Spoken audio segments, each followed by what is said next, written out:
عليكم، ازيك حبايبي؟ عاملين ايه؟ النهارده هنعمل ايه؟ صوابع الستريبس. ان شاء الله تبقى سهله وبسيطه وموفره عليكم، وهنعملها بطريقه حلوه قوي. هنا هناخد الايه، قطعه الفيليتو اللي في الصدر كده نقطعها طبعا بالراحه يا بنات. انا الصدر ده خلياه هنا ما عندي، فايه هعمله بالراحه كده عشان ما يتهريش مني. نقطعه كده ايه اصابع، ايه لا هي سميكه ولا هي رفيعه، عشان تطلع معايا ايه مظبوطه. اهي شايفين سمكها كده حلوه قوي. هنعمل بالراحه كده. طبعا هو اسعار البنات دلوقتي بذمه الله، اللي ممكن تجيبوا فرخه عاديه خالص وتخلوها تعملوا منها الحاجه اللي انتوا عايزينها، سواء بانيه سواء شيش سواء حاجات كتير، افكار كتير ان شاء الله هنعملها معاكم الفتره الجايه. ده اول صدر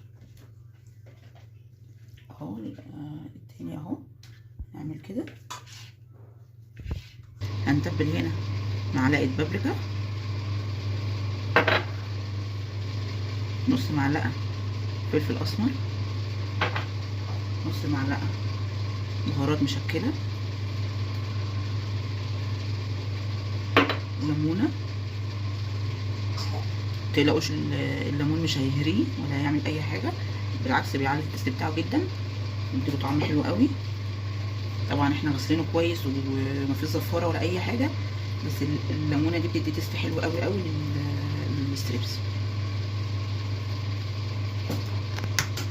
بيضه،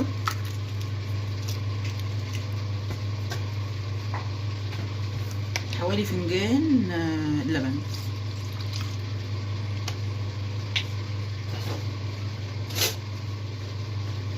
وهنقلب كده ايه الخلطه. اللي هيعملها في وقتها مفيش مشكله، طبعا هيبقى طعمها زي الفل وحلوه قوي ومفيش اي حاجه، بس انا انصحكم ان انتوا تخلوها اقل حاجه ساعتين في التلاجة. هنا هنحط ايه نص معلقه ملح، ما كتروش الملح يا بنات علشان البانيه او الصدور بالذات بتشرب الملح بسرعه، او طعم الملح بيبان فيها على طول.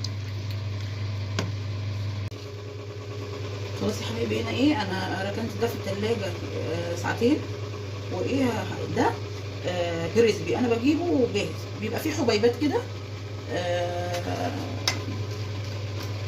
زي الستريبس اهو. ده شكله اللي عايز يجيبه، كيس بيقعد كتير جدا وما شاء الله بيبقى طعمه حلو قوي. اللي مش عايز الخلطه دي او مش عايز يجيبها، هعمل له ان شاء الله، هعمل باذن الله طريقه تانية، او هعرفك ازاي تعملي ستريبس بابسط طريقه بالدقيق، هيبقى برده حلو قوي وان شاء الله هيديكي نفس النتيجه. بصراحه هي مش نفس النتيجه قوي في الطعم، بس يبقى نفس النتيجه في الكريسبي، في الشكل وفي القرمشه. تابعوني ان شاء الله اتبله كله زي كده ان شاء الله. ولا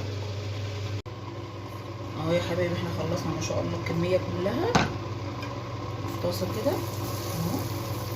لازم يبقى الزيت سخن علشان اصابع البانيه او الستريبس ما تبقاش طريه منك، والكفر اللي عليها ما يفكش، والزيت يبقى مغطي ايه قطعه البانيه كده.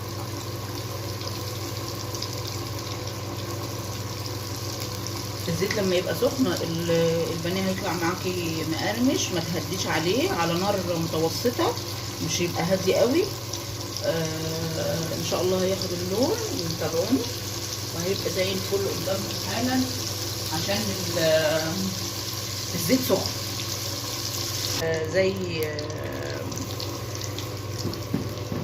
وهيبقى زي الاصابع الجاهزه اللي احنا بنجيبها في اكياس ايا كانت اسمها ايه، طبعا انتوا عارفينها، او السندوتشات اللي احنا بنجيبها ب 80 و 90 جنيه دلوقتي بقت موجوده، وولادنا بيطلبوها مننا اهي في البيت بابسط واسهل طريقه. انا بحاول اعمل فيديوهات قصيره عشان اسهل عليكم، ان شاء الله تعجبكم الطريقه، وهكمل الكميه كلها وارجع لكم.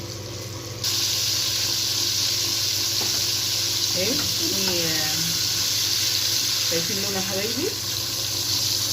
شايفين ما شاء الله قرمشته حلو جدا يا بنات، يا رب تجربوها بالطريقه دي ان شاء الله تعجبكم. والطعم بصراحه حلو جدا، تحفه جدا. مش عايزه اقول نفس الطعم بتاع بره، واحلى كمان وانضف، وانت اللي عاملاه. شايفين يا حبايبي؟ انا عايزه اوريكم بس ان هو مطريش اهو ما شاء الله، واللون بتاعه من جوه شايفين تحفه جدا. عايزه اقول لكم ان الليمونه اللي انا حطيتها عليها عامل كبير من اللون يبقى ابيض قوي كده. اتمنى ان شاء الله انتوا تجربوه ويعجبكم، الف هنا وشفا.